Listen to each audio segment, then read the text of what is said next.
So to go back a little bit to part one, what do you remember from the lecture, pre-recorded lecture? I talked a great deal about something. What is the main keyword? There are many of them, but there's one particular one that I focused on. I don't know if anyone knows it.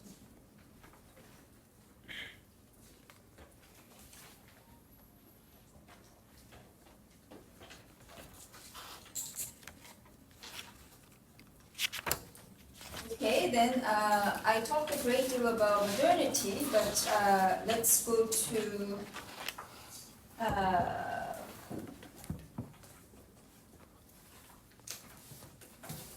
page 44. It's the section where it's a long section on the character Grand. And as I mentioned last time, this is really the character that the text as a whole really elevates as an ideal. So, what do you remember of this character? I'm sorry, who? All time? No, what is the name of the character? Sorry, I couldn't hear. Grant? Grant? Yes. What do you remember of the character? He works in a hotel and he's writing. He works where? Isn't he working in a hotel? No, he doesn't. Yeah. He's civil servant. Yes, right. Yeah. And what kind of level? He would follow service for the municipality. Right. And he's also described as someone really simple and kind-hearted. Right. So what's his story though? I mean, all we need to know about his profession is that he's a minor functionary. Nobody notices him. Okay, we get that. But what kind of person is he? I think he used to have a wife, and her name was Jenny or Jen something. Jen, yeah. Yeah, and then because he was working hard all the time in the civil service place, first of all, he didn't make lots of money, and because he was working too much, so his wife left him. Yes, That- but yes, that's all Yeah. true. Yeah, thank you. Yeah, and his wife is going to actually turn out to be an important element of his story. You will hear more about her later on. Yeah. I think like it's regarding his job, right? Like he was promised like to be promoted like after some time, but he was never actually promoted, so he got stuck at his low-paying job, Right. and he never had the guts to actually talk about it to his like higher ups. So he just ended up like being in his like low-paying job. Yes, very important. That's very important. But it's not the way the text presents that story. Is not so much that he didn't have the guts to ask for promotion. How does the text kind of present that story, that part that he was like? It's like it says 22 years earlier. You know, he got this temporary position, and then at that time, his boss or someone who was higher up promised him that he would get a promotion and his position will be changed to a kind of more permanent kind of position. But then the boss was no longer there, and then he never asked anyone to make good on this promise. What is the text position on that? The text presents that words fail him, which means that he's unsure of what the word right means and unsure what his promises means because it has happened such a long time ago, and he was like the circumstances have changed, so like he's unsure of his promises there. Yes. Yeah. So the one thing is that, as you were saying, the circumstances have changed. So he finds it kind of it's kind of awkward, right? How to go about this promise made by a previous person who's no longer there. but then the point about, certain words, with the wife as well, his problem, yes, of course, he didn't make a lot of money, or he was working very hard, yes, all that, but most important reason why they couldn't stay together was this, he struggled with finding words. He can produce, nice sounding sentences. He's always looking for the right word whenever he speaks. And if you remember what I said about language, you need to kind of have some sense of his character, how the text wants to kind of present him, or in the larger context of Ganglish literature in general, someone who has trouble speaking, or Myeotso was also, he was a man of very few words, and when he answers any question, he ends up just kind of throwing out some words, but lacking common sense, right? So we kind of know by now that there is this continuing conflict or antagonism between language and, let's say, the body, right? So that we need to kind of remember this. Kang also seems to have a similar kind of problem, not exactly the same, but similar kind of problem. Why it's not exactly the same kind of problem?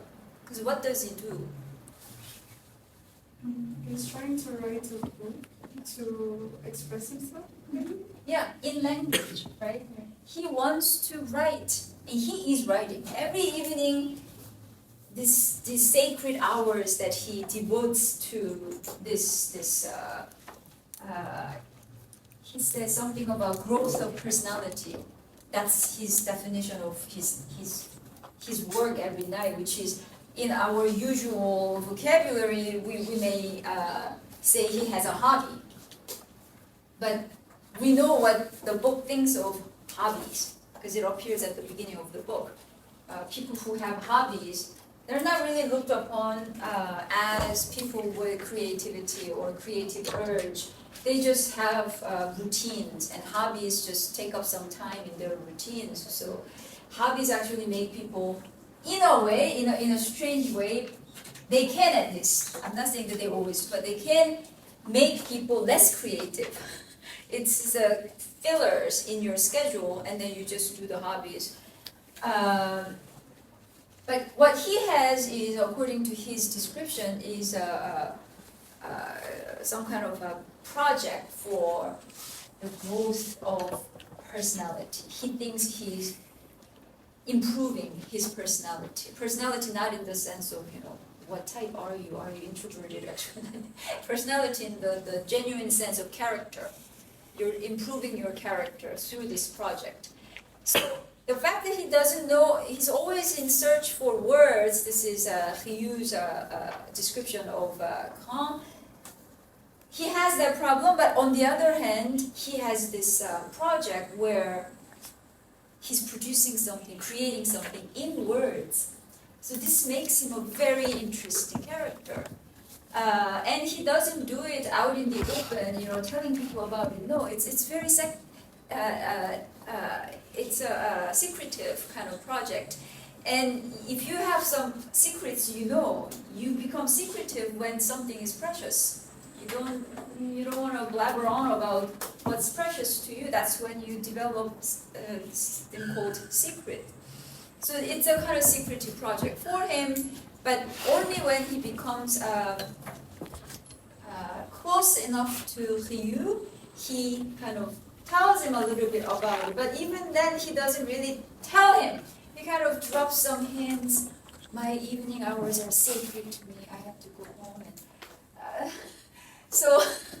but Ryu thinks, okay, it seems like he's doing something, but I don't know what he's doing. And then he gradually comes to understand that he's writing something. Okay, it's the whole book is almost like we have, of course, very great characters in the foreground, but the whole book is almost organized as a story of this particular character. He's writing now, and then you will see many things will happen to him.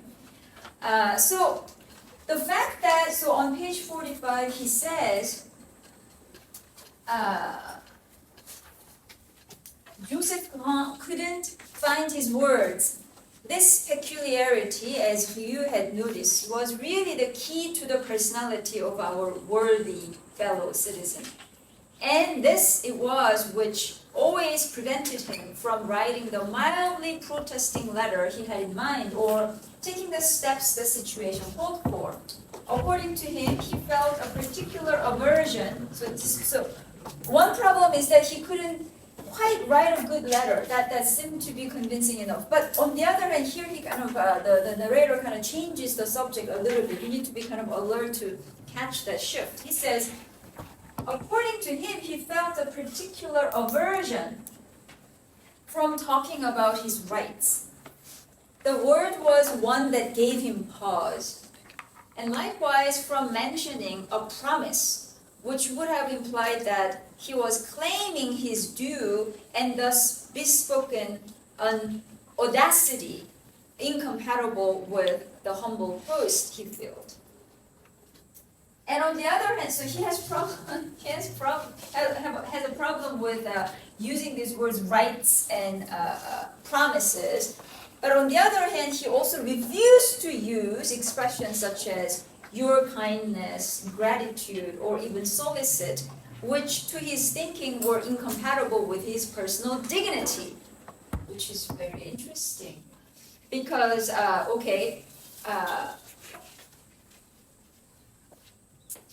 this idea of rights, I mean, today we think rights, this is a term that we all take for granted. We all agree that everyone has rights, and we need to, we have equal rights, and we need to respect everyone's rights. Of course, it is true. It is correct. But you also know that rights, this idea, especially human rights, equal rights, these ideas are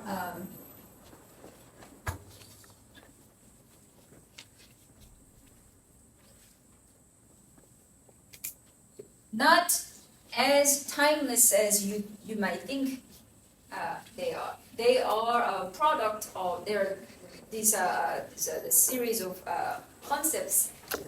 They are a product of modernity. It's with modernity we decided to, we came to think about, humanity, the human race as, that can think on its own, kind of independent from God. Until that time, it was God who ruled over everything, and we were supposed to obey God's law. But it's with modernity, which we can date back to, let's say, the scientific revolution and the Enlightenment. The Enlightenment really means what you're awakening from the darkness of, God-ruled world. It's dark in retrospect, of course. When people were actually believing in God, they didn't think of it as darkness. Of course, it was light. But in retrospect, from the position of modernity, we think just blind, belief in God and not thinking on your own now look like darkness, right? So when it's during that time, and then later on, of course, the French Revolution, where we got this idea of, rule by people, and of course, we're not thinking about the ancient Greece and, democracy there, but with modernity, the French Revolution, we really came to think of these democratic rights as belonging to everyone. We no longer acknowledge, there's, servant class versus the citizens. No, they're all the same because they belong to the same human species. So it's during that time we became very, we became believers of these ideas, foundational ideas, one of which being rights, human rights. Or today we don't even need to defend this idea anymore because everybody believes it. So what I'm trying to say is that these words that he's talking about, especially rights, has this very particular history to it, which is modernity. And modernity is important because at the beginning of the book, we really understand that the narrator is, I wouldn't say he's criticizing, but he is kind of provoking, our reflections on modernity, what modernity has done to us. Which, of course, a lot of good things it has done, but there are also a lot of bad things. And the narrator's phrase, I don't know if I have it exactly correctly, but it's really to the extent that people just live basically kind of programmed machines. They have they make money, they love, but when your life is actually dedicated to making money and hobbies, the quality of your love, you begin to doubt if this is really something that you can. Maybe it's just an idea of love, but it's not really love that involves your body. So in a way, we talked about this last time, this kind of grim picture of modern life. Grim not because it's bad in any kind of absolute sense, but there's something very deadening about modern life. The modern life that devitalizes, human subjects, individuals. So that was how the book began. So if you remember that, this kind of minor critique of modernity, if you remember that, when Kant says he has this aversion to using this word rights, you kind of have to situate him as a figure that kind of is antagonistic to modernity. I mean, he's not thinking like I'm going to criticize modernity. No, it's the character itself represents a certain kind of critical position in relation to modernity. Do you follow what I'm trying to say? Yeah. So that's one thing, and then the next keyword, promise. Although he says it's a kind of humble kind of hesitation, right? What am I to think that someone's promise is it needs to be upheld because I'm just a minor functionary. Yes, there's the humility, of course. But if we try to think of the word promise also in relation to rights, it's always, I don't know if you feel this way, but when someone makes a promise, you already feel a little uncomfortable because it's because if you make a promise to me, I would feel a bit embarrassed. For number one, because that kind of puts me in a position to collect the promise, and I don't want to be in that position. So that's a bit of an imposition on me that I have to watch whether you keep the promise or not. I don't want to be in that position. Number two, because making a promise, you're actually compromising yourself in a way. Why? Because how do you know if you will be able to keep your promise? Because tomorrow you're not going to be the same as you are today. So if you make a promise today to me, it's almost like we're agreeing that you're going to remain the same tomorrow. But how can I believe that? I change from today to tomorrow. I don't want to make you believe that we're going to be the same tomorrow on my behalf. No, I don't want that. Because I wouldn't want to do that to myself, so why would I do that to another person? Do you see what I'm trying to say? There's something very,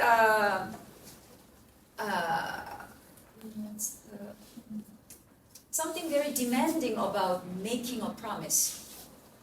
So you're demanding it of yourself when you make a promise, but you're also demanding something of the other person by making a promise. So this idea of you made your promise,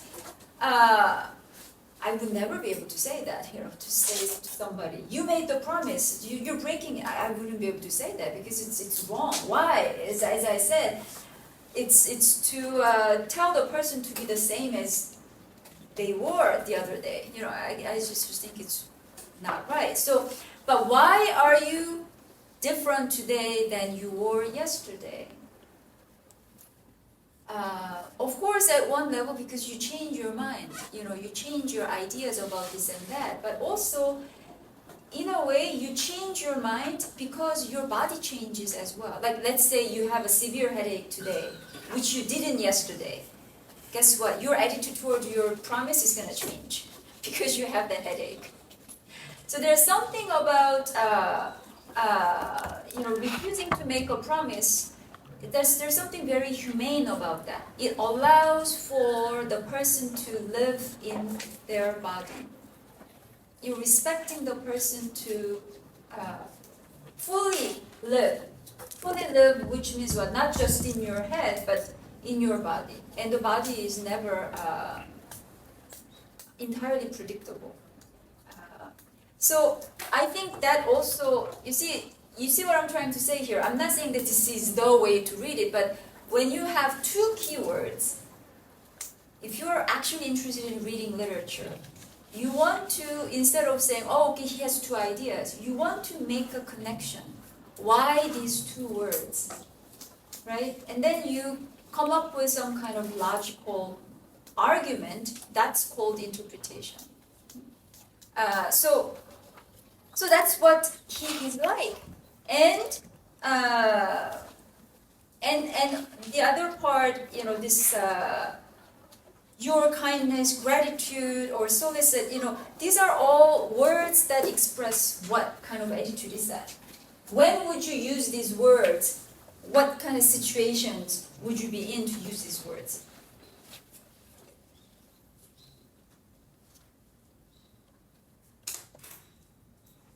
Maybe like to sugarcoat someone, like to get something better for ourselves. Say it again. Kind of like to sugarcoat someone, just to get like something like better for ourselves.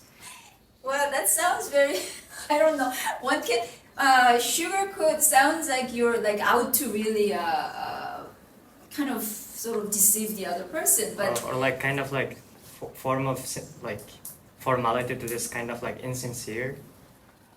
right. I mean, one can be sincere too, right? When you say, I'm very grateful for your understanding, one can be sincere. But it's true, often you use these words in order to, basically, the situation I'm thinking of is when you want to make a demand.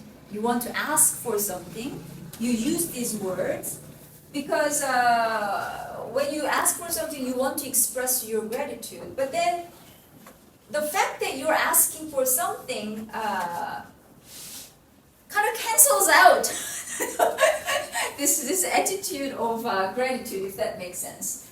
So in a way, people can easily think that, but I said with gratitude or with apologies, I said it, therefore my demand should be taken seriously. So you see what I'm saying? So it's there's a little bit, this is where I would add that deception. Yeah. So it's not that you are, from the beginning, you want to actually, deceive the other person, but there is always that element when you say, with gratitude I ask you, blah, blah, blah. So in a way, this is why it's important. He says, these words are not compatible with what? His personal dignity. This is the key phrase. He said, he's not saying that I refuse to say these words for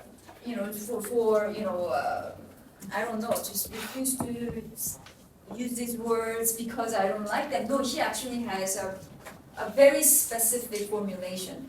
They are incompatible with his personal dignity, which means what?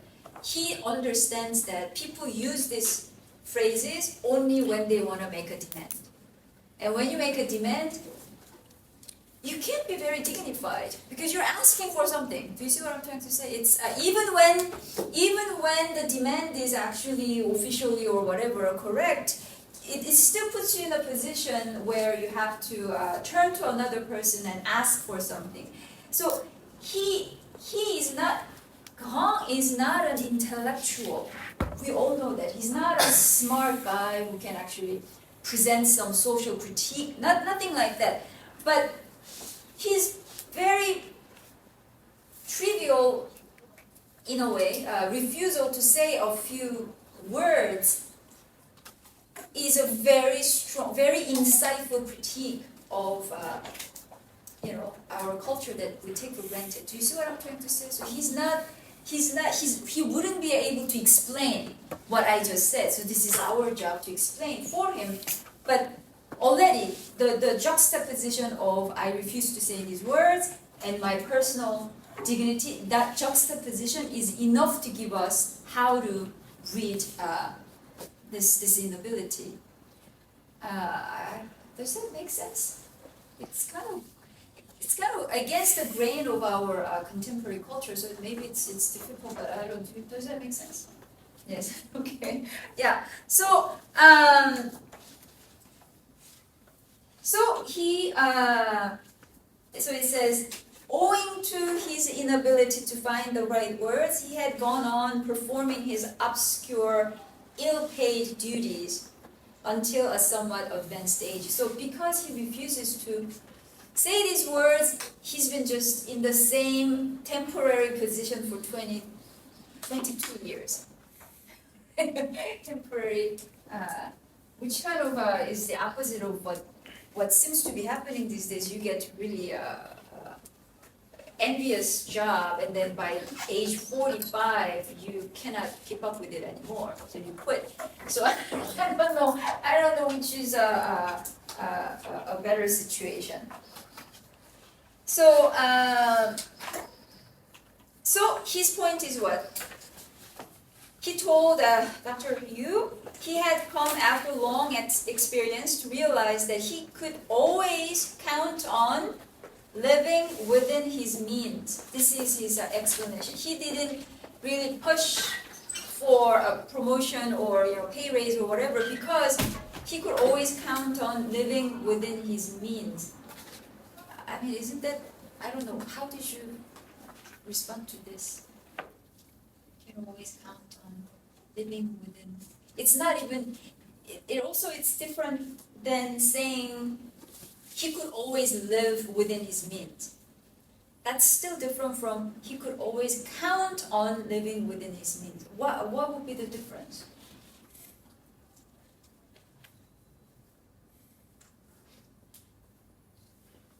That he lives over what he can afford. Say it again. That he lives over what he can afford. Like he lives like over his means. He does things that he can't afford. No, he says he doesn't. Yeah. You ask for the contrary.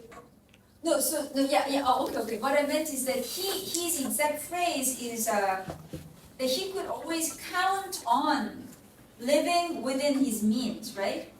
But what I'm saying is that this phrasing is different from, let's say, he could always live within his means. So that count on, that added part, what does that do? Maybe it's the difference between the mental states. When you know you can count on something, it gives you peace, gives you stability, understanding that you do have the means that you can count on. You can live, it's just more of a physical state rather than a mental one. Yeah, maybe there's that connection. Yeah, is that a hint? Yeah, okay. It tells a lot about his personality. Yeah. And also kind of like the juxtaposition between him and like his personality and his name. And also his job, like his career life as well. Yeah. It tells, at least to me, it tells me that he's the type of person that doesn't really strive for anything bigger in life, and that can be reflected in your lifestyle. Right. If you don't have a grandiose life, then you're definitely going to fiddle your needs. Yeah, of course. There's definitely that. So what I'm trying to say is, I'm sorry, I'm complicating the matter beyond what is necessary, but I'm just trying to help you be engaged with it as a literary text. I just want you to take the words more seriously. This is why, instead of just what you can get out of summaries, I want you to pay attention to how it is written. So instead, if you were to just say that I could always live within my means, it's simply anyone could actually. We just refuse to often. We could live, on a limited salary, but we think that we deserve more, so we refuse to live within our means. So we want more money so that we can have a better lifestyle, whatever. So in a way, anyone can live within one's means. But when he says he could always count on living. So count on that kind of that gives him a certain position of agency. So living within his means is something, it's just a capacity that any living person has. One could. But by saying that I could count on myself doing that, it kind of elevates his subjective position. So it really kind of produces a certain feeling of freedom, feeling of ability to manage his life beyond this kind of material conditioning. I don't know. You can think about the words again if you. So I mean, this is the kind of thing that I would like to hear from you more as we go on. When there is a phrase that sticks out to you, how can you read it? This is what I'm kind of inviting you to do. But this is the kind of person that he is, and Dr. Ryu understands the importance of this figure, importance in the philosophical sense, let's say, it's also existential sense. But so he says, and he's also, if you go to the next page, it says how he is actually a person of great kindness and affection. So he's not just kind of, I'm trying to eke out my, living on this small side. No, he's also on top of being so, in a very modest way, but still very much in charge of his existence. And yet without losing the capacity for affection and kindness. So, so he would say things like to Ryu, he said, "Oh, doctor, how I would like to learn to express myself." Like he's really struggling. And like today, people who can talk can seem to really get ahead than people who cannot really talk, because the talk is given in a very kind of the discourse that we have today is rather constrained, or it's very limited, if that makes sense. Because there are certain things that you shouldn't be saying. Certain things can be said only in this way. So in a way, discursively, we are very poor. Today's culture, compared to what you see in in the past. If you read enough, you even watch movies, you see how people used to be a little bit more adventurous and daring. So the fact that he cannot speak is a real disadvantage for him, because modernity is all about who can talk better. So.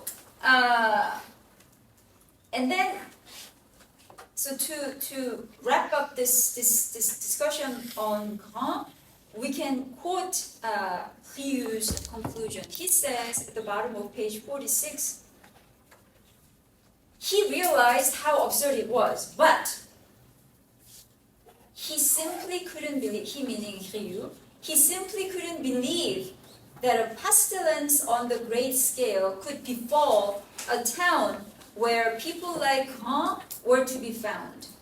Obscure functionaries cultivating harmless eccentricities. To be precise, he couldn't picture such eccentricities existing in a plague-stricken community, and he concluded that the chances were all against the plagues making any headway among our fellow citizens. What does this mean?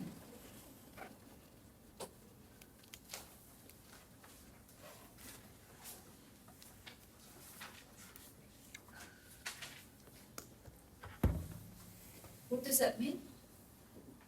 Maybe my reading wasn't very good, but I'm not sure, but like my understanding is like whenever we have something extraordinary, like a plague or something, or like sudden death, we always expect it to happen to someone like who is not us. And like here, like we're taking the character Grant Joseph as someone like who's personally closer to us, because like he's not like just a random like NPC character. He's like kind of someone who stands out from the crowd. He's like kind of eccentric in a way, which makes it seem like it's something that will not happen to that certain person, or like in a community in which that person exists, because it is not the random community to which it should happen. So I think it's kind of similar to the idea like if we saw someone on the news like getting stabbed, we would assume, oh, that would never happen to me. I see. So I think. So like, you're it kind of- saying that he thinks Kang is really one of us. Not really, but he's not like ordinary person to which Okay. that would happen. Okay, good. That's very, yeah. I think that here we started to understand that in a city that seems really normal, Kong is pretty extraordinary because he doesn't act or think like the regular citizen of the city. Right. Yeah. So between the two of you, we have an answer, but to put it in a more unmistakable way, to use Ryu's own words, he's basically saying, Kang almost protects the town from the plague. Because he says he cannot imagine the plague getting larger than how it is now, because we have someone like Kang here, and Kang and the plague are incomparable. Which is an amazing thing to say. If someone were to say that about me, I would be like, right? It's the kind of thing, that as long as you're here, we're okay kind of thing. And why is that? Not because he's this, powerful guy who's gonna do things well in town so that he can manage the situation. No, it's nothing like that. It's something rather mystical. It's kind of like a lucky charm. And so it's in that sense, this is why Ryu says this is absurd. My idea is absurd. He admits that. Why is it absurd? Because it's not rational. It's not rational. How can you say that because this guy lives here, we're not going to get the plague? No, it's not rational. And yet, you all know, you don't just live on reason.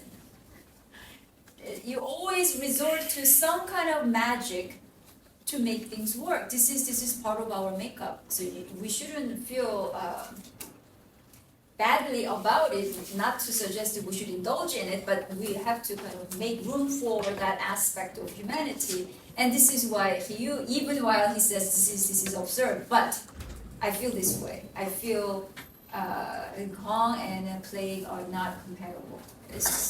So if you what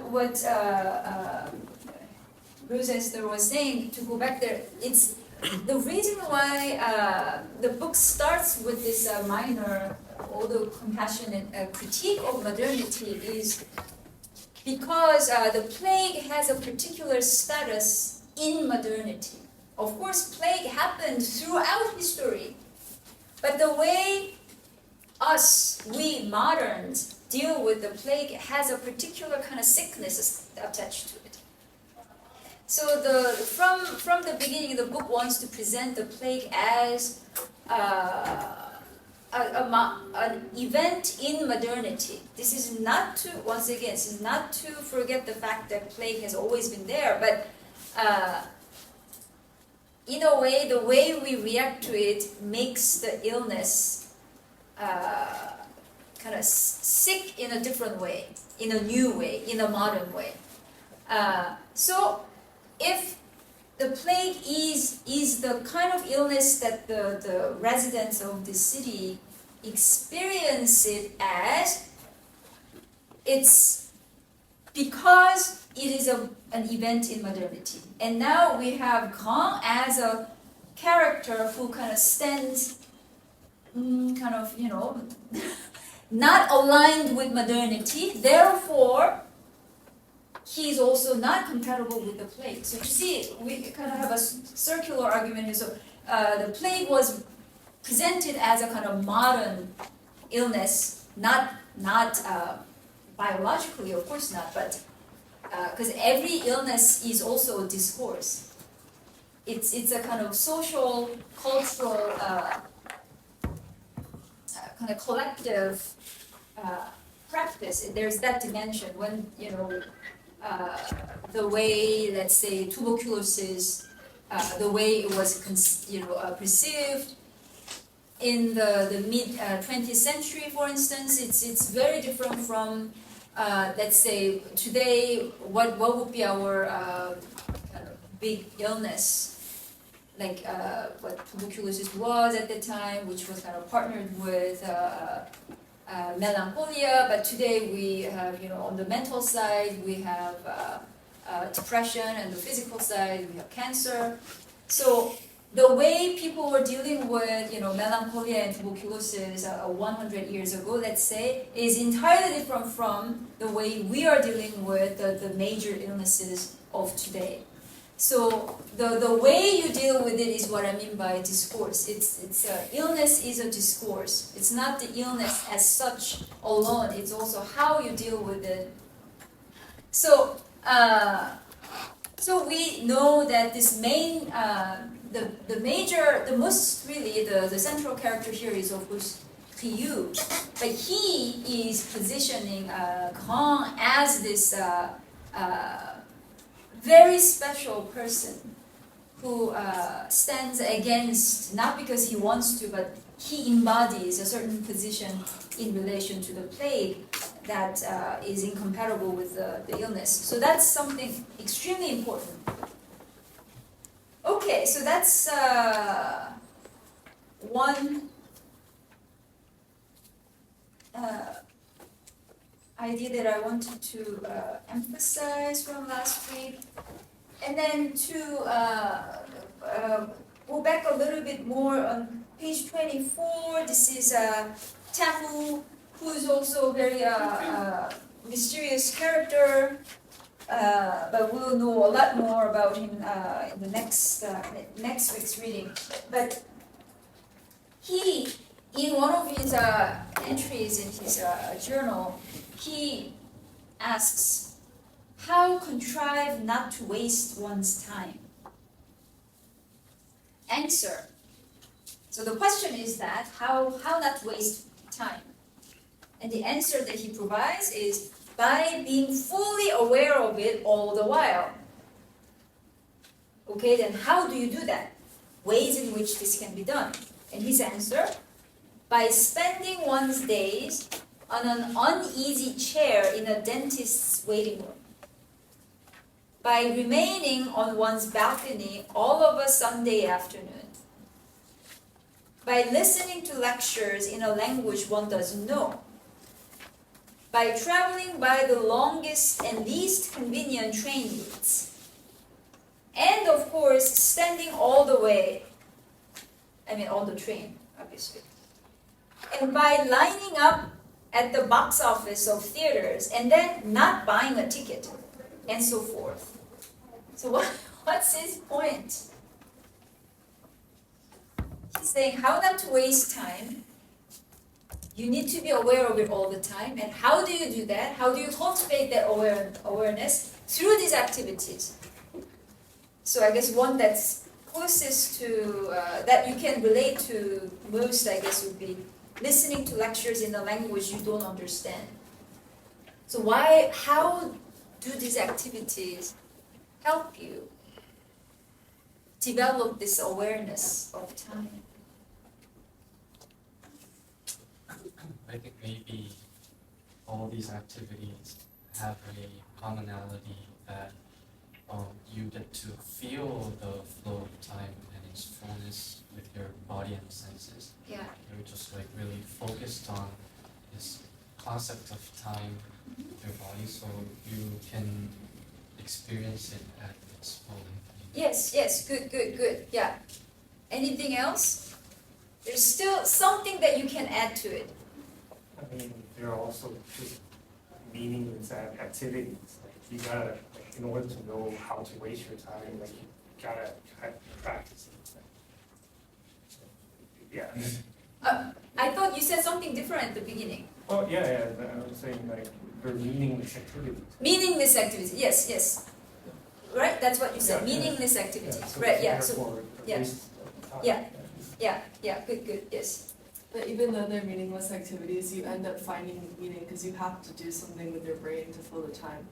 So like I feel like even like if you like listen to like a lecture in foreign language, you still get something out of it because you'll tend to notice things you probably wouldn't notice. So you can, I mean, I don't think this is intention, but you end up realizing you don't waste time even when you are wasting time. So it negates itself by doing these activities. Okay. Yeah.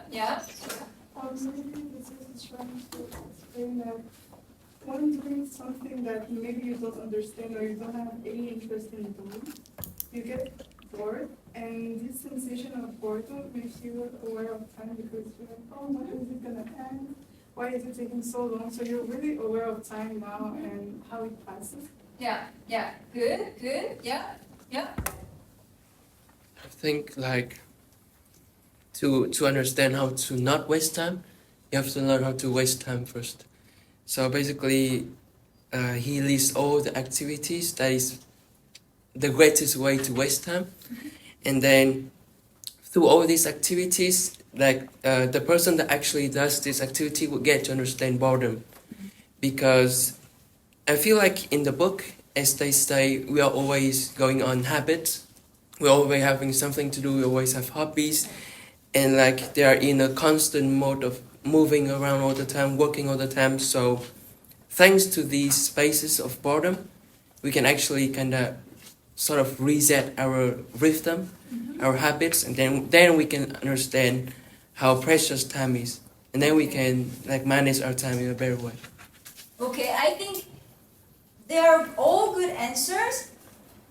What I can also add is that they are all answers from one point, which is you learn not to waste your time because you really, by actually wasting it, you actually get to reflect on, I don't know, the value of time or whatever. But in a way, he's actually Victor used the word meaningless, but these activities are, they don't have an end product. You don't achieve anything at the end of it. But that doesn't, because meaningless can have two meanings. Right? One is that it doesn't have anything produced at the end. So you feel like you haven't achieved anything.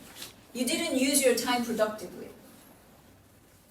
But meaningless also means that what you're doing has no meaning whatsoever. But then there's nothing that is meaningless in that sense. Everything has, I think this is what, Audrey was saying, it's in parallel with what we say about life.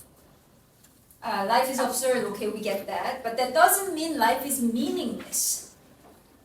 Nobody thinks their life is meaningless. If it's really meaningless, you wouldn't do a lot of things that you do, right? So when you say life is meaningless, of course you understand that there's no foundational meaning that causes you to exist. You cannot find that meaning. There's no foundation, because it used to be God. God sent me into the world, so God was the meaning of my existence. But in modernity, we don't have that kind of higher meaning. Therefore, there's no meaning to my existence, yes. But that doesn't make my life meaningless, because I do things to, right? So those two, you have to remember. So the point that he's making is that it's meaningless in the sense that you don't end up with anything at the end. You know, you listen to a lecture but you don't understand anything, so at the end you have nothing that you can show for it. But or you know, you take trains, but you don't really do that to get somewhere on time. You're basically quote unquote wasting your time doing that. But doing this would go to what Bruce Esther was saying. You know, doing that you kind of sense time. It doesn't mean you confirm how precious time is. That's not what really is going on here. It's more like you sense time in the sense that time does not flow. This is our language. We call that time flows or time flies by. We say these things, but there's really no time. Show me time. Yes, the time. But time doesn't exist. Time doesn't exist. So in a way, time is a concept that we created to kind of regulate our life, but mostly life that is lived in body. So this is why, you know, birthdays are important, or you think if you, I don't know, turn 20, you're already getting old, you know, whatever. All those things, it's, time is there to regulate our bodily life. But by extending this absurdity of experiencing something that doesn't exist, at the end of it, you would come out of this experience not ready to be more productive or understanding that time is so precious. No, you actually, what you have to learn at the end of it is not that time is precious, but that time doesn't exist. What is the fact of me existing, is the fact of me living. So in a way, this is you don't waste time, not because you know how to use it, but you understand that there is no time. It's a real freedom. It's much, much bigger freedom than this idea that, you know, time is precious and I need to use it better. That's more of the same story. That enslaved by time, you have to do everything by this deadline, that deadline, and you're not living. Going from one deadline to another, you don't live. So in a way, what he's arguing is that you learn to live. That's the best way of not wasting time. But you can do that only by realizing that time doesn't exist. So that's an absurd argument, once again. And we're talking about the absurd, right? This is the course on absurd. Okay, so I've talked a great deal, so I'll give you some time to talk about the passage that I asked you to think about, abstractions, you know, the debate between you and Humbert. So it starts from page 87 to the end of that chapter. So about 6 pages, I guess. So I suggest first, yeah, can you sit with your neighbors?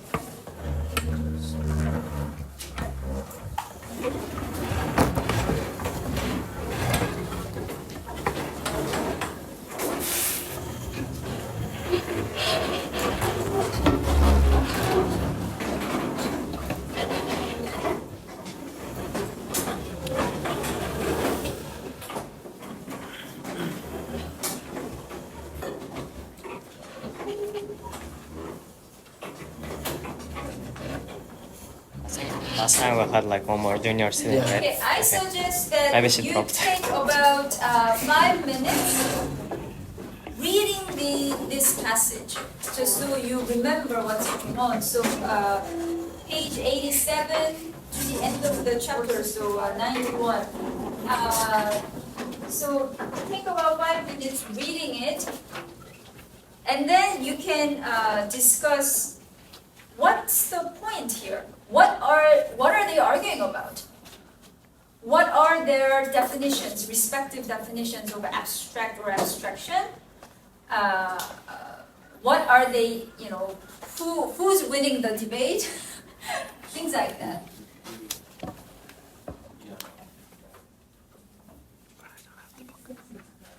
Can you read out loud? I mean, this is gonna take some time. So you can use your phone, bro. I think that's okay. 5 pages. Okay. Yeah. She Yeah. left. She left. We can use Yeah. it. I mean, even if she was there, you could use your phone You sure? technically. Yeah. Because like it sounds like she's talking or She's something. strict as fuck.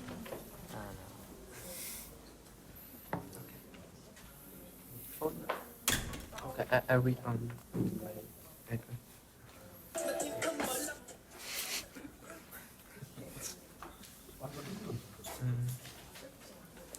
But did you buy the book? But I didn't have the electronic version of my phone. Oh, but do you have the book though? Should you read it? No? Okay. No, I'm just asking. Do you have this I version? have that. Oh, okay.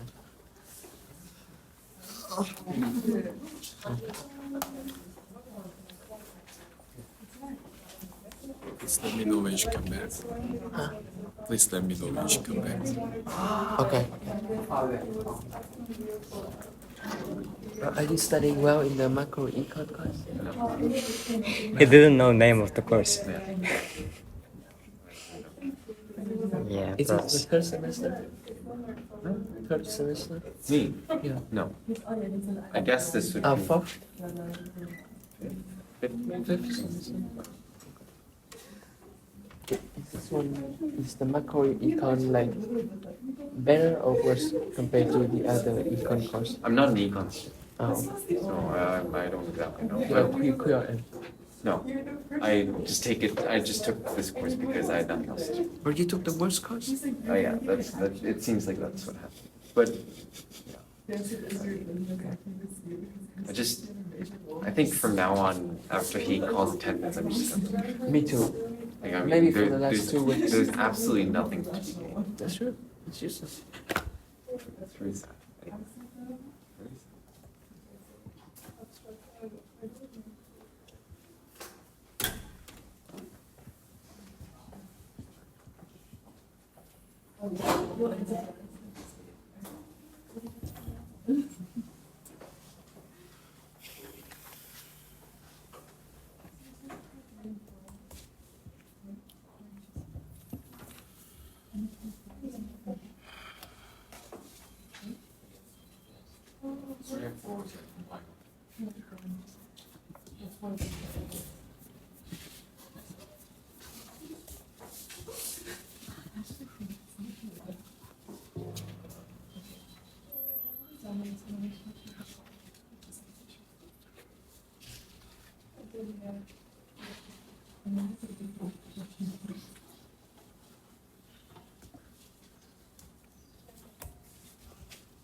From which page? Page 87 to 91. But I think probably in our online version it's like page 73. Yeah.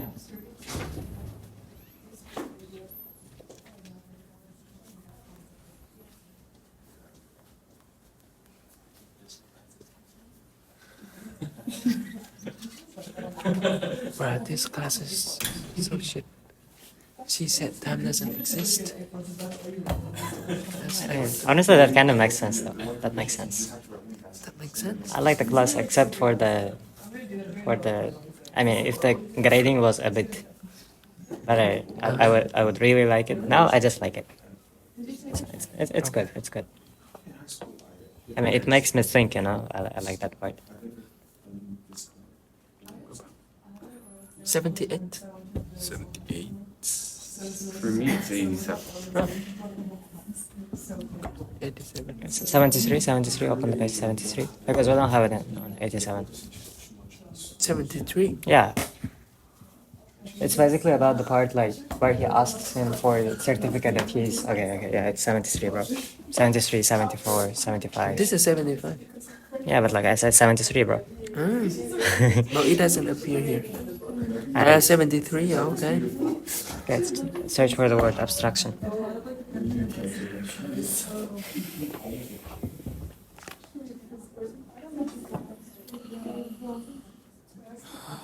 Oh wait, 74. Yeah, okay.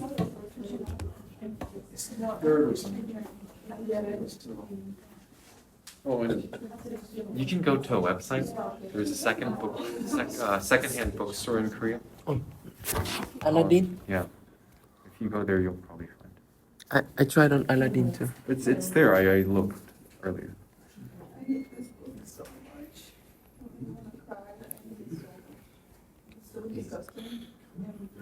So it's for second-hand book? Yeah. So boring. And I don't like reading something that This one, right? But it's sold out. 중고 상품. That means secondhand. Yeah, but it's sold out, right? No, there's 5. Oh, So if you buy this, okay. I guess this is the cheapest one. Okay. If you But buy- it's 61% used. No. That means 60% discount. Not Ah, okay. I'll order from It's this. it's probably gonna be like this. Okay. Like I read this before, so like it's like used. It's gonna Okay. be something like that's not perfect, but still readable. Okay. Wait, you read this book before the class? Yeah, I had this before. Oh, did you like it? To be totally honest, I much prefer The Stranger. I think The Stranger is a far better book. I agree. What do you think, bro? Which one is more to your liking, Stranger or The Plague? I think mine was this from Stranger. Which one do you prefer? Which one is better? Also Stranger. Strangers. It's more interesting or what? Hmm? But I think this is more interesting. No? Really? I feel like this one is like The storyline is more interesting. I feel like this one is like overly complicated. Yeah. Stranger is very easy to follow and Yeah. like the character Simple. is simple and in a way I feel like he's like more relatable, I guess. I don't know. I mean, But this book is more interesting, but hard to read. Way harder to read. that's true. If it was like written in simpler language, maybe it would be much better. Yeah. It takes so long to read. Or maybe that it wouldn't be that good if it was written in simpler language. Though. In That's Vietnamese? a dilemma, bro. That's a In dilemma. Vietnamese? No. I mean, not by simpler language. I mean, just paraphrasing. You know. Oh, okay. Yeah, got you. But I like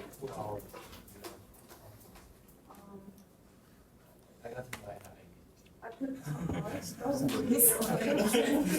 I'm almost diagnosed right now, don't worry about it. I'm just thinking, I think I'm diagnosed. I have ADHD. the city to stranger to it. Why really love is real personal origin by its attraction and So do both of you guys live in the dorms? He lives in Songdo Dong. Yeah. And you live in the dorms Yeah, Sinchon Dong. there or something? Yeah, Uchongwon. You know Uchongwon? So you have to come back and forth every day, or just a few days? Like 3 times a week? 3 times a week. Crazy. No, I think it's okay. I just hate that most of the times my classes start in the morning, and I have huge gap in class in the evening. So I have to spend my whole day in the campus. Yeah, that happens Yeah. to me on Thursday. So my first class is at 9 to 10, and then the second one is from 4 to 6. But how far away your home is? They only move on. Really? About an hour, but I don't go home. But I see Korean male students in So, Uchongwon. are you asking me how long it takes for me to go home? Yeah. It takes about an hour. Yeah, maybe very few students. Yeah, maybe. How do you go there? Like, My bus usually. I prefer the bus. Actually, it's quicker if I use the subway, but I prefer. okay. Most of them are female. I don't know. I think there are lots of male students. Is the floor separated? Yeah. So 2 floors for female and 3 floors for male. It's pretty good. I saw somewhere that in UIC, like for freshmen, the student population is like 4,000. 4 to 1, like female to male population. 4 to 1. Yeah, that's crazy. 4 to 1. Wow. Are you living in Seoul now? Yes. Do you take the shuttle bus Yeah, I every take day? shuttle bus every day. Every Okay. day. Not every day, but like 3 times a week, which is Ah, which is 3 times a okay-ish. Yeah. If it was 5 times a week, I would be cooked. I couldn't keep up. Yeah. I have a friend that goes back and forth, I think 5 times a week. Oh really? Wow. It would be very 5 depressing. times a Very week. depressing. Because like for me, normally the 3 days I commute like back to back, and it's like I don't know, my whole life loses color. You know, I'm just in colorless, like depressed. And other 4 days are like all the rainbow and sunshines. You know? Really? Yeah. No, I feel happy because I have friends here, but like. But It's imagine, something that makes imagine it. if you don't have friends here. Yeah, it would be. I don't know. I would just kill myself. Yeah. Are you living in Ireland or Children? Up until. Children. Oh wait. But like, I'm in Geelong now, so maybe I'm not in Appenzeller anymore. I think. Yeah, I think I'm not in Appenzeller anymore. But you were in Children last Yes, year. yes, yes. So what do you guys think about the abstract? Okay, that's a good question. Abstraction. I think like it's I think what they mean by abstraction here is that the tendency to generalize stuff. Like all people should be treated in the same way. Yeah. Like there's not that much degree of emotions attached to the actions. Like real, just focus on what needs to be done and what morally is the best choice for people to do.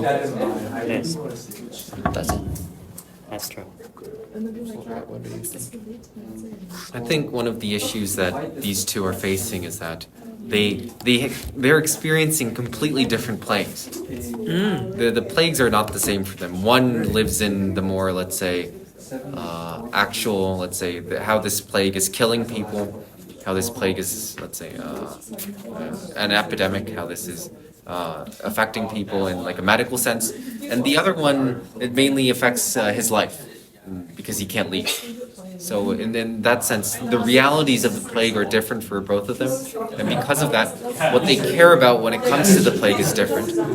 And while one might view, let's say, the rules or the regulations surrounding the plague as abstract, for the for the Ryu, that's the only reality. So I think I think they have different conceptions of reality when it comes to plague. So you're saying that Ryu thinks that this is his reality. Yeah, This so is his life. Ryu thinks that what the other one, the reporter, Rambert. yeah, Rambert. what Rambert is saying is let's say, I mean, it's almost inversed. For him, the rules, the regulations, the let's say the actual deaths, these things are the realities, which are the exact same things that Rambert is saying are abstractions to an extent. So in that sense, I think they're experiencing different plagues. But so what do you mean by abstractions though? Like it's not real? No, it's not that it's not. Well, there's a degree of separation between reality and, let's say, theory. You know, for Rambert, clearly all of these, let's say, real life consequences, let's just say, are abstract, because for him, the pandemic is mainly about him not. The plague is mainly about him not being able to go see his wife or whatever. I don't think it's actually a wife, but still, his girlfriend or whatever, and that impedes his happiness. He views the plague through his emotions, Rambert, his actual life, his emotions, his relationship, and the more, let's say, how many people are dying or what the quarantine measures are like. These things are abstract. So abstract is separation from reality. Yeah, I guess. Yeah. Okay. That's nice. Same as same. It's also same. the most important part of this theme is how we are separated from the central emotional, how do I say this? Emotional, but as he just said, the Rembrandt is not able to go to see his wife, right? The girlfriend. And the theme is focused on how much he gets this inner conflict between that. Like, he has to make a decision between going to see his wife or staying in the city. First, he was not able to escape from the city, but the main theme has to be focused in inner conflict of the Rembrandt, like the process that the Rembrandt finalized to accept the consequences of the city in the plague, and he admit that it's wrong. Sorry, I don't know how to interpret this in my word.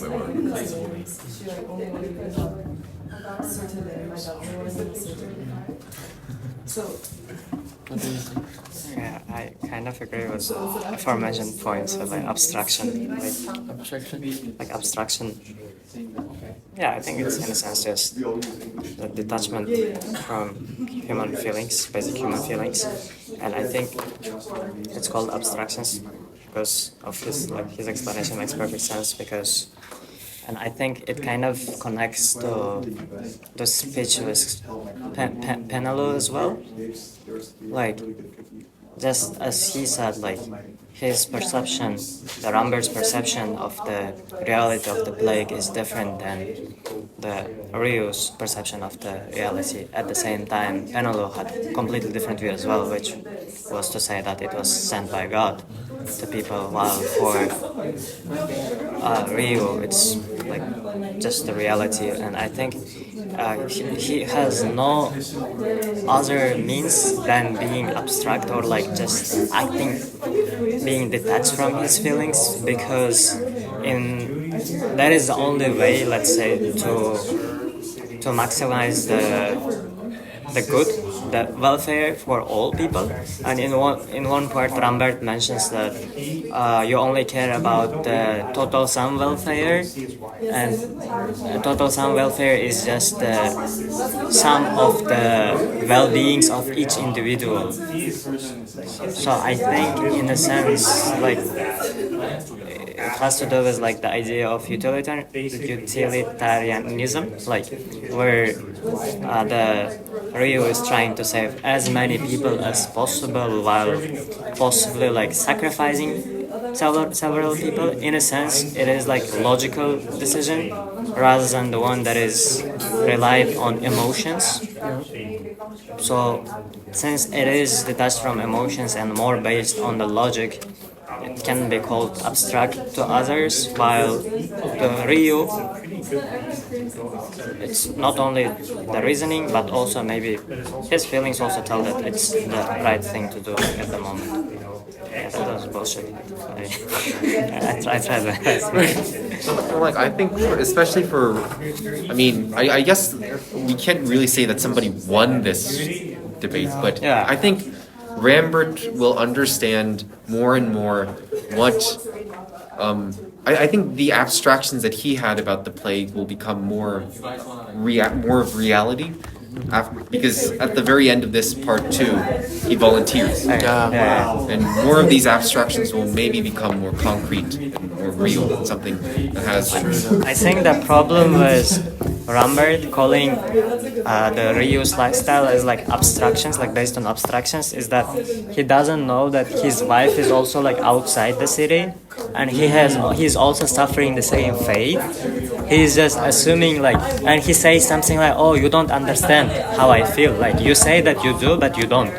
But actually, he does. Like he perfectly understands, and I think his feelings like towards it like change a little bit. Once I think at some point like he finds out that Taro tells him his wife is also outside, and I think this is where like the shift of mind happens like a little bit, because like they're at the same boat but like dealing with the problem differently. And I think Rambert is just trying to label the person, like trying to label the person as a bad guy because he doesn't have enough information about him. Yeah. That's true. Yeah, but honestly, I didn't quite understand the word abstraction like in a literal way. Like abstract is something like Not real. not real. Physical. Yeah. Not tangible. Why is he like saying like he lives by abstractions? Like, why did he use this I one? think just to make the book more interesting. I feel like The book. I feel like it might be a little bit problem of translation, to be honest. Maybe like if you read it in French, maybe it would make sense because in Yeah. English it didn't really make much sense. Bro Or- said it's problem of translation. Yeah, it might be enough. Maybe. Or maybe I just don't know the meaning of the word abstraction enough to understand it. People dying from this plague. It's like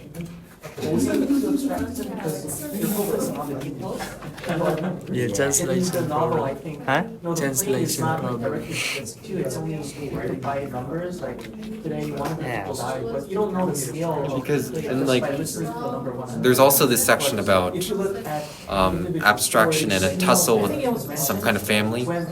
Yeah. Like, Yeah, because yeah. like all these people are being one of the mothers, let's say, carried away by ambulances. Yes, yes. So I guess, especially at the end, maybe the Ryu is trying to say that because of, let's say, he is, let's say, Let's talk about it oh, together. to be abstract because you should not be abstract.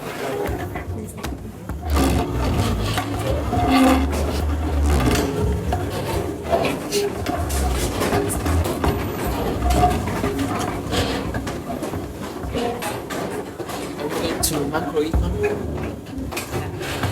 Just take attendance. The same time. It's 1 hour. Money, bro. So just to remind you, there is a participation grade. So now that I actually know most of your names, actually, I may not be able to say it right away, but I know your names, so please, make some, if you care about it, you may not, that's fine. If you don't care about participation grade, that's totally fine. But if you care about it, know that I am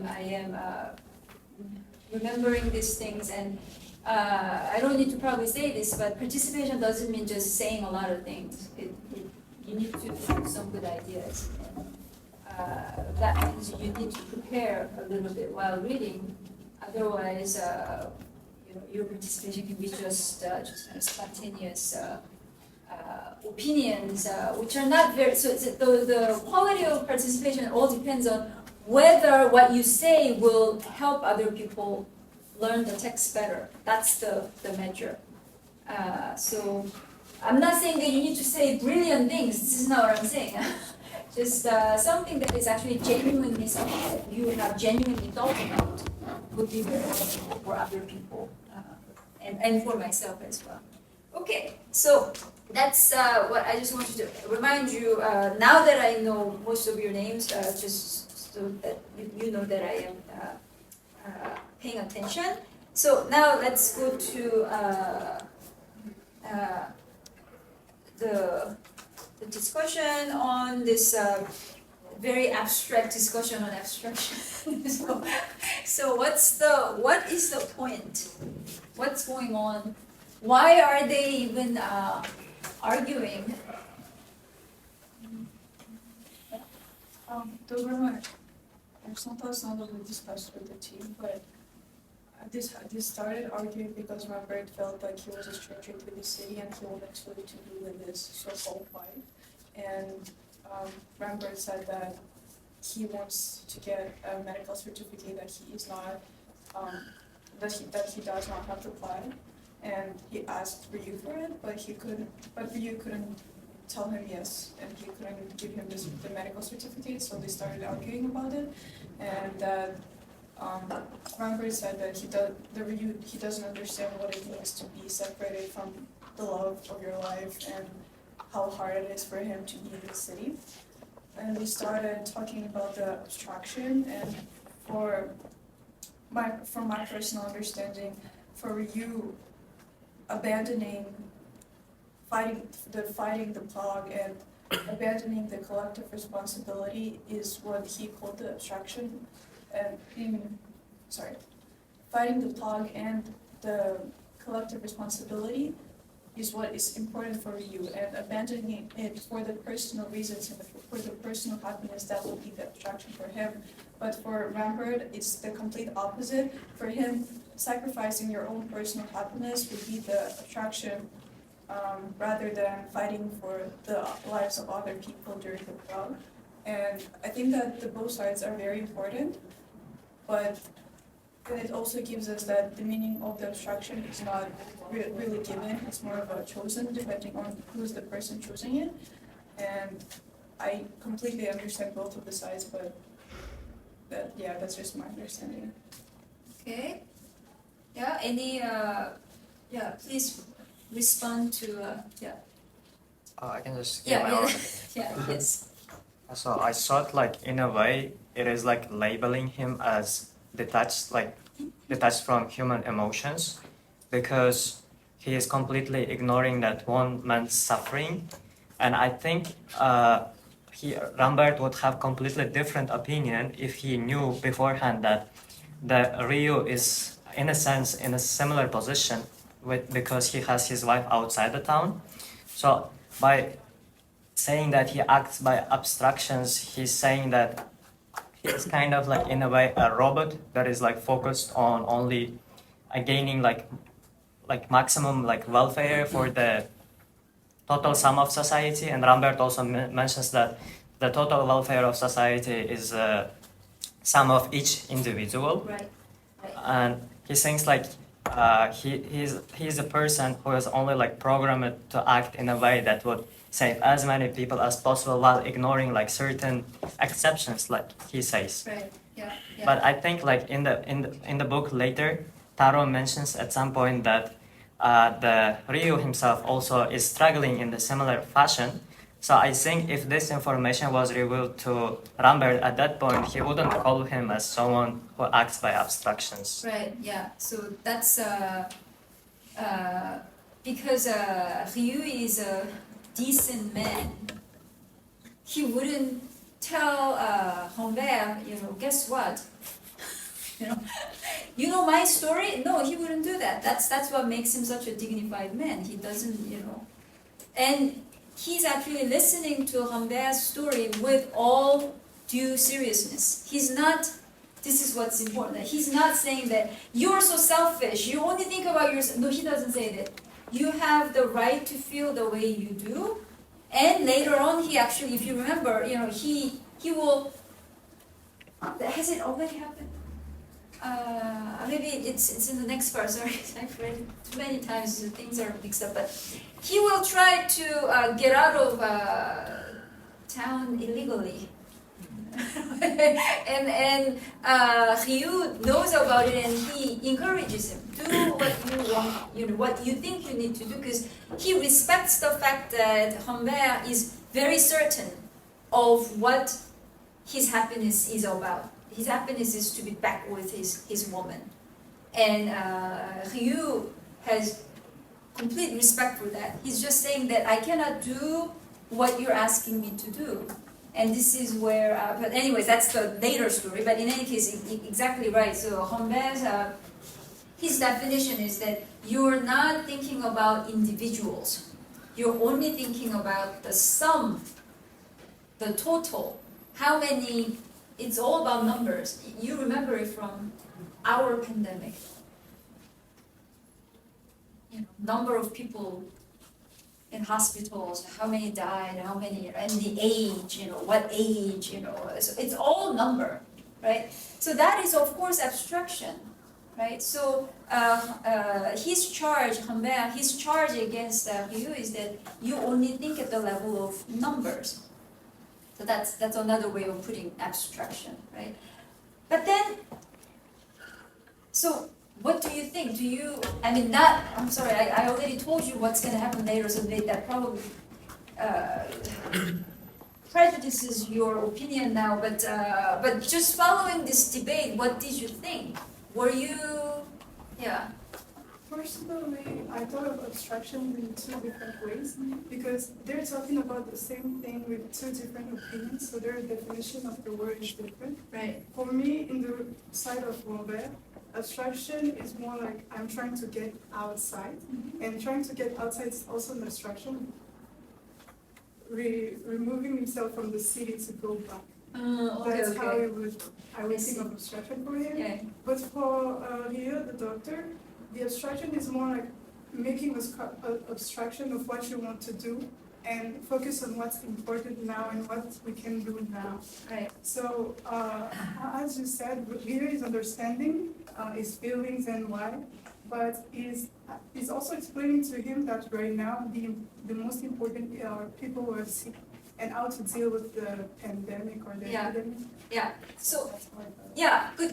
Actually, the way Ryu responds is what I'm going to actually take you to where he's, because he has a precise formulation of how he understands abstraction. But before that, what you added there, trying to get yourself out of this situation is a form of abstraction, which is I like that idea a lot. They're not saying that though. Their consciousness is not quite there, but you're absolutely right. So in a way, but then that is the kind of underlying idea for Tahu's intervention later, when he says, Ryu is also having the same problem. It's his way of actually basically telling Humbert, in a way, you're abstracting yourself from this very kind of messy situation where everybody is kind of involved in some way. So I think what you're saying is in line with Tahu's kind of intervention. But in this discussion, maybe that idea is not quite there yet. But I appreciate that. So I guess my question was whether people felt sympathetic for Humbert or not. I personally don't think that there was emotion of sympathy inside of it. Rather, as you have already mentioned, that he respects of his Humbert's happiness. However, that does not mean that there's a sympathy inside, because Hugh is also experiencing the same thing, but according to the text, he does not show any kind of emotions inside. It's just how it is. It just exists like that. And since Humbert thinks that way of going outside to be back with her his woman, he is trying to. He just respects him, and I don't think it goes on about getting sympathy. I feel the same way or anything like that. It's just analysis. Yes, I thought that the only difference between Humbert and Hugh was that the plague itself, for me, was a very abstract concept, because it has no real tangible form or figure in reality. We can only see how the figures, the numbers of the plague, and how people get infected by the plague itself is not real. So I thought that this differing response was because of the different ways in this abstract form is touching their reality. So for Humbert, this vague concept of plague is touching his reality in a sense that it separates him from his lover and his hometown. And although he kind of experiences the same separation, he is at the same time witnessing how this abstract concept is really killing people that he's trying to cure, and he witnesses it every day.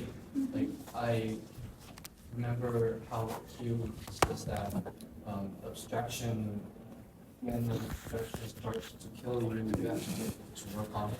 And in that sense, I think Hugh was kind of sympathizing with Humbert, because he's suffering the same suffering, but at the same time he's like looking at this gap between abstraction and reality and how this abstraction is kind of like compressing reality. So in that sense, the reason why he didn't say I'm in the same situation and I'm suffering the same as you is because if he wasn't in his position, he would have maybe had the same response.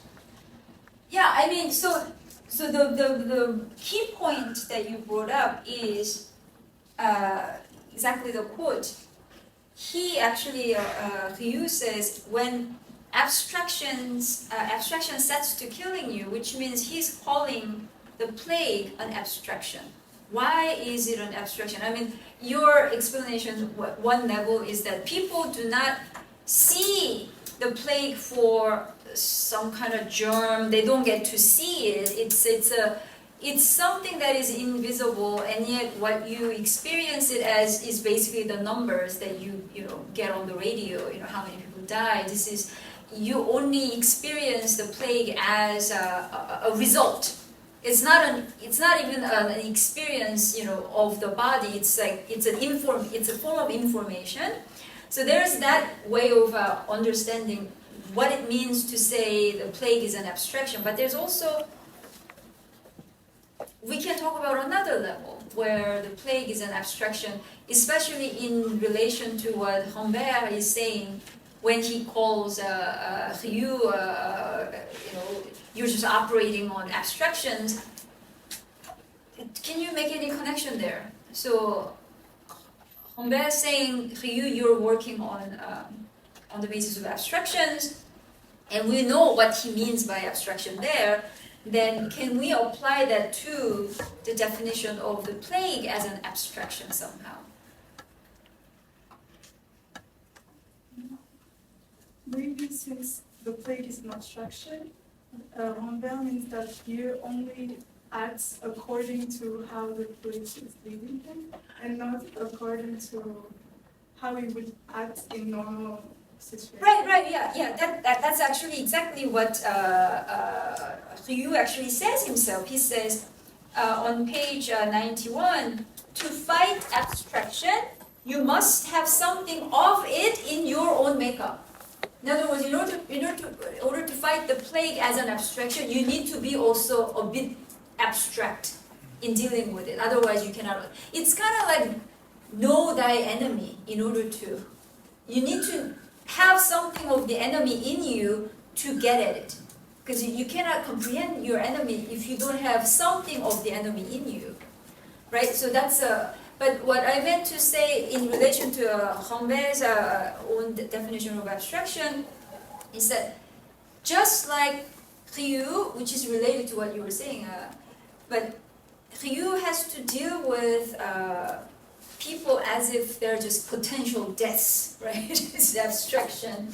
And this is what Humbert dislikes. But guess what? Plague also doesn't differentiate who you are.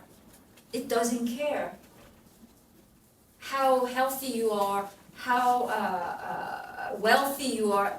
None of these definitions of your social life would save you from the plague. Plague doesn't care. It's completely indifferent. If anything, actually, historically people say, historical documents say, robust, kind of well-built adults succumb to these illnesses more than someone frail like Kong for some reason. It's very strange. But but the point is that the plague doesn't discriminate, and Ryu doesn't discriminate. That's where they meet. So that's the key point. So, but he also makes sure to do that, Ryu. He makes sure to do that in his capacity as a public official, a doctor who's in charge of, managing. But if a citizen decides that he's not a citizen, he's a visitor, Humbert, if he decides to be counted out And if it doesn't impinge on Ryu's own work, he's like, okay, do it. I am not going to, get in your way, but I cannot stop doing my work either. So, so that's where their friendship is born. We will see. So at the end of part 2, if you remember, it's a small detail, so you may have missed it, but he volunteers, right? Hongbae volunteers to work as part of the squad. He says, until I actually get to leave. Because he doesn't know how to leave the town yet, but until he does find his way out, he'll be part of the team. So something's happening to Hongbae he's the youngest person of all the main characters. Okay, all right, so we'll continue next week.